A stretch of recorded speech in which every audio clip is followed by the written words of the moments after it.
എന്തപ്പോ കാട്ടുന്നത്? ചാടല്ലേ, മാറി മാറി. കാരണം അവര് എന്നെ സ്റ്റിച്ച് ചെയ്തു.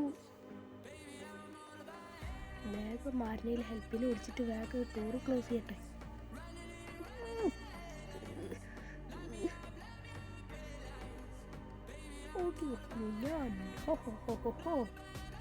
ഞാൻ എന്ത് വിറ്റത് അടച്ചിട്ട്. അയ്യോ, എൻ്റെ ഡ്രസ്സ് ഓടാ കുടുങ്ങി.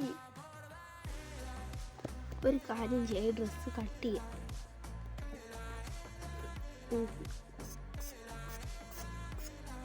അയ്യോ, ഡ്രസ്സ് ഓടിപ്പോയി. നിങ്ങൾ അവരുടെ ക്ലോത്ത് നാശാക്കി. പക്ഷെ ഞാൻ അവരുടെ ലൈഫ് രക്ഷിച്ചു. വലിയ കാര്യമൊന്നും ആയിട്ടില്ല കേട്ടോ. Thank you for watching.